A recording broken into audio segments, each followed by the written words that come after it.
We all have different ideas of an ideal bikepacking route, and many things go into routes such as vistas, terrain, riding surface, points of interest, resupply towns, and just the overall feel. Not only are routes subject to rider preference, but they also vary greatly depending on the geography. So in this video, I'm actually going to walk you through the steps I use to build an overnighter. Let's do it.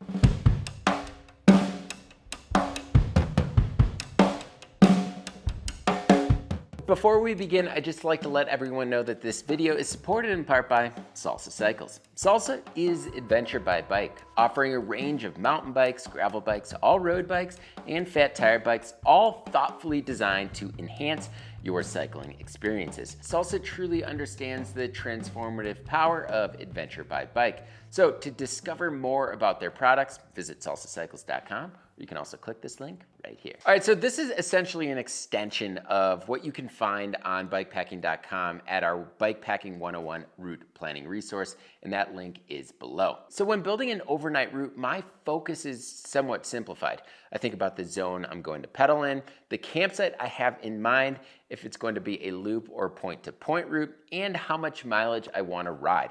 Overnighters are less complex than multi-night outings, which make them a little bit more fun and easier to make. For instructional purposes, I'm actually going to recreate a recent overnighter that I made, the Hartman Rocks overnighter, which is linked below.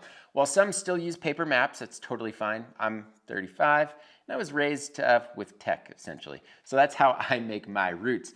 Ride with GPS is my preferred route planning tool, so let's just pull it up here. All right, so while other options do exist, Ride with GPS is a user-friendly, straightforward, and is equipped with excellent features for a more enjoyable planning experience. All right, so what I'll do first is I'll open that route planner, I'll tap on the top left route builder tab, and then I'll locate my starting point on the map, and in this case, it's gonna be Gunnison, and then I also try to find my desired campground at Hartman Rocks. If this is your first time using Ride with GPS, it's super easy and you'll definitely learn how to use the basic features by following along. But generally speaking here, the left side of the screen offers turn-by-turn navigation stats and overall route totals. The bottom here shows elevation and the climbing profile. And then the right is the control center that essentially allows you to customize actions. Ride with GPS is also a supporter of the Bikepacking Collective, so if you are a member, you actually get discounts on memberships through Ride with GPS. And if that sounds interesting to you and you are not a collective member, definitely find the link in the description below. So I've camped at Hartman Rocks tons of times, and this area in particular before, and I actually discovered it on a day ride a handful of years back. Exploring potential camp spots through day rides is excellent for selecting ideal overnight locations because you know what to expect and you know they exist. For more insights on picking the perfect camp spot using digital resources like maps and satellite imagery, along with understanding what makes a good campsite, I actually did a whole video on this, which is linked below. So while scenic views, access to water, and protection from the elements is a common thing that I look for in a campsite, it's essential to prioritize your specific campsite preferences. In this case, proximity to water was a priority for me because I didn't really want to carry a lot of water. Water is weight, and yes, having a heavier bike is just simply less enjoyable to ride. So next, I decide on my route strategy, whether it will be a loop or if I want to arrange a point-to-point shuttle. However, I almost always opt for loops for overnighters because they provide a better overall experience, are certainly easier to manage, and have just a smaller carbon footprint. Point-to-point routes are usually better suited for longer journeys. So in this case, this route is going to be a loop based on my past knowledge of the area and just wanting to start and end in Gunnison, Colorado. All right, so what I'll do next is activate my personal heat map and the global heat map of other cyclists at the top of the map.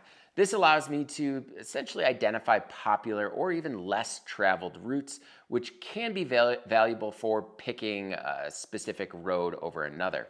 While Ride with GPS heat maps are very useful, this is a rather new feature for them, and Strava heat maps are exceptionally comprehensive and definitely offer a little bit more heat, if you will, so I tend to reference that heat map as well. All right, so another thing I do right away is enable that OSM cycling layer at the top right corner.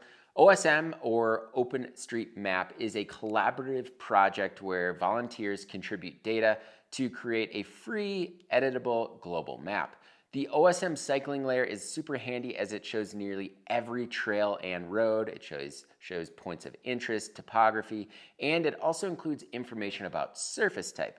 This feature allows Ride with GPS to indicate whether a route is paved or unpaved. While there still are some surfaces in OSM that remain unspecified as far as the surfaces, it is a very valuable tool. You can see at the bottom here, the solid red is a paved surface and the striped or dotted is unpaved. Combined with using satellite imagery, it basically helps you ensure that you avoid pavement. While some pavement is certainly inevitable, especially say when you're leaving a town or a city, my goal is typically a 75-25 unpaved paved ratio. But achieving this is only sometimes possible. However, some paved roads or paved sections mean that you're on a bike path or lesser traveled paved roads, such as the case with Gold Basin Road here. So as I continue to add to the route by clicking on the map, I start to look at the elevation profile at the bottom, and it's rising a little bit, as you can see. Utilizing the climbing scale available on BIKEPACKING.com helps gauge the difficulty level. So for those that are rather new to riding with a loaded bike, being realistic and selecting routes in the easier 1, 2, 3, or 4 range on the climbing scale is advisable. This scale obviously does not factor in the difficulty of surfaces and the elements that you may endure and so on, but it paints a decent picture for what you can expect. We will look at this at the end when we complete our route. So while I'm continuing to build the route, I also consider points of interest and can actually mark those by clicking on the POI icon on the right. Whether I know the points of interest just from passing them on a day ride or I find them on a map, points of interest contribute to the unique appeal of an overall route. Identifying potential cool spots to visit, such as historical sites, lodges, bodies of water, rock formations, and more, enhance the experience.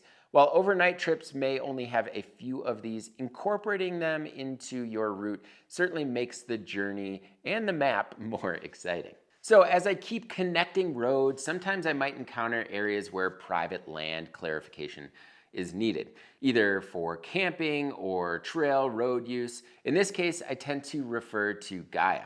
Gaia offers route building capabilities, but it's particularly useful for checking private land access. While the interface itself may not be as intuitive or as visually pleasing as Ride with GPS, it provides detailed base maps, including a private land layer that is helpful for land usage questions. So in this case, what I'm gonna do is make sure I don't go through any private land while I get to my campsite. Oftentimes, you might actually be going through private land, but there is an easement on that particular road through the BLM or National Forest, which is okay. And so in that case, what I will do is look at heat maps. As I finally continue to build my route and make my way to the campsite and finish mapping out day one, I consider a few things such as surface type, climbing versus mileage, and any notable steep ascents, and basically just double check the track to make sure I'm following a route I intended and making sure that A, it's not too challenging, I'm not going through any private land, I'm sleeping on an area where I'm allowed to sleep, and so on. Now is definitely the time to make any changes to the route if you want to make it longer or shorter.